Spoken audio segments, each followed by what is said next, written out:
ہم نے داؤد کو سلیمان عطا کیے بہت خوب بندے تھے اور وہ اللہ کی طرف بہت رجوع کرنے والے تھے. اور ہم نے سلیمان کی آزمائش کی اور ان کے تخت پر ایک دھڑ سا ڈال دیا. پھر انہوں نے اللہ کی طرف رجوع کیا اور دعا کی کہ اے پروردگار مجھے معاف فرما اور مجھ کو ایسی بادشاہی عطا فرما کہ میرے بعد کسی کو شایع نہ ہو. بے شک تو سب کچھ عطا فرمانے والا ہے. پھر ہم نے ہوا کو ان کے زیر فرمان کر دیا کہ جہاں وہ پہنچنا چاہتے ان کے حکم سے نرم نرم چلنے لگتی. اور جنوں کو بھی ان کے زیر فرمان کیا. یہ سب عمارتیں بنانے والے اور غوطہ مارنے والے تھے. اور کچھ دوسروں کو بھی جو زنجیروں میں جکڑے ہوئے تھے. ہم نے کہا یہ ہماری بخشش ہے، چاہو تو احسان کرو یا رکھ چھوڑو، تم سے کچھ حساب نہیں ہے. اور بے شک ان کے لیے ہمارے ہاں قرب اور عمدہ ٹھکانہ ہے. اور ہم نے داؤد اور سلیمان کو علم بخشا اور انہوں نے کہا کہ اللہ کا شکر ہے جس نے ہمیں اپنے بہت سے مومن بندوں پر فضیلت دی.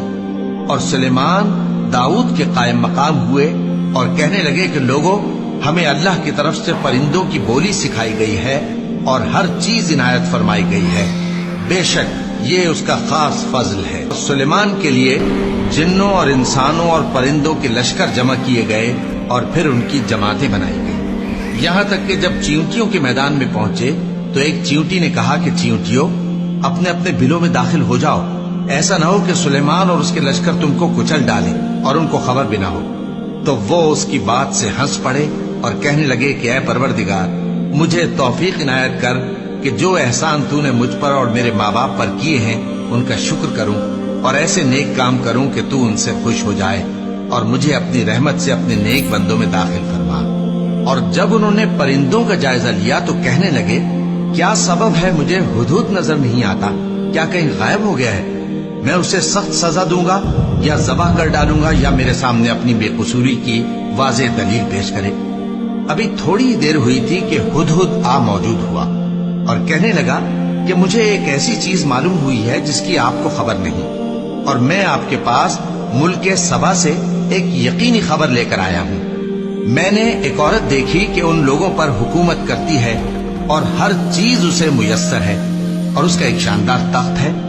میں نے دیکھا کہ وہ اور اس کی قوم اللہ کو چھوڑ کر آفتاب کو سجدہ کرتے ہیں اور شیطان نے ان کے اعمال انہیں آراستہ کر دکھائے ہیں اور ان کو رستے سے روک رکھا ہے.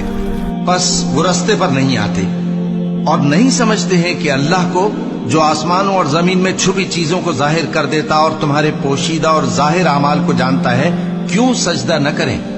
اللہ کے سوا کوئی عبادت کے لائق نہیں، وہی عرش عظیم کا مالک ہے. کیونکہ آیت سجدہ تلاوت کی گئی ہے لہذا سامعین پر سجدہ واجب ہے. سلیمان نے کہا اچھا ہم دیکھیں گے تو نے سچ کہا ہے یا تو جھوٹا ہے. یہ میرا خط لے جا اور اسے ان کی طرف ڈال دے، پھر ان کے پاس سے ہٹ جانا اور دیکھنا کہ وہ کیا جواب دیتی ہیں. ملکہ نے کہا کہ دربار والوں مجھ تک ایک نامہ گرامی پہنچایا گیا ہے، وہ سلیمان کی طرف سے ہے اور مضمون یہ ہے کہ شروع اللہ کا نام لے کر جو بڑا مہربان نہایت رحم والا ہے، بعد اس کے یہ کہ مجھ سے سرکشی نہ کرو اور مطیع و فرما بردار ہو کر میرے پاس چلے آؤ. خط سنا کر کہنے لگی کہ اے اہل دربار میرے اس معاملے میں مجھے مشورہ دو، جب تک کہ تم حاضر نہ ہو اور صلاح نہ دو میں کسی کام کا فیصلہ نہیں کیا کرتی. وہ بولے کہ ہم بڑے زوراور اور سخت جنگجو ہیں اور حکم آپ کے اختیار میں ہے، تو جو حکم دیجیے گا اس کے انجام پر نظر کر لیجیے گا. اس نے کہا کہ بادشاہ جب کسی شہر میں داخل ہوتے ہیں تو اس کو تباہ کر دیتے ہیں اور وہاں کے عزت والوں کو ذلیل کر دیا کرتے ہیں، اور اسی طرح یہ بھی کریں گے. اور میں ان کی طرف کچھ تحفہ بھیجتی ہوں اور دیکھتی ہوں کہ قاصد کیا جواب لاتے ہیں. پس جب قاصد سلیمان کے پاس پہنچا تو سلیمان نے کہا کیا تم مجھے مال سے مدد دینا چاہتے ہو؟ سو جو کچھ اللہ نے مجھے عطا فرمایا ہے وہ اس سے کہیں بہتر ہے جو تمہیں دیا ہے. حقیقت یہ ہے کہ اپنے تحفے سے تم ہی خوش ہوتے ہوگے.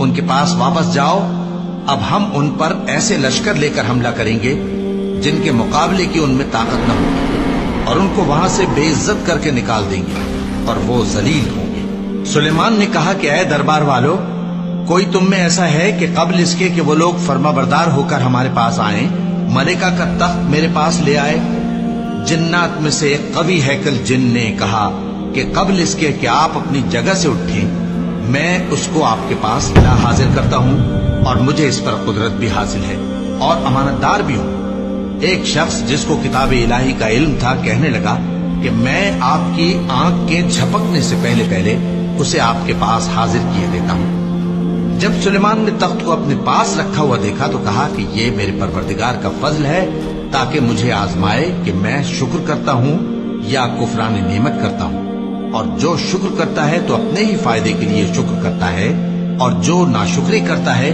تو میرا پروردگار بے نیاز ہے، کرم کرنے والا ہے۔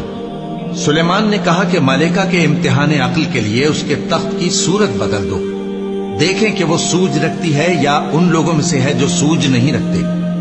پھر جب وہ آ پہنچی تو پوچھا گیا کہ کیا آپ کا تخت بھی اسی طرح کا ہے؟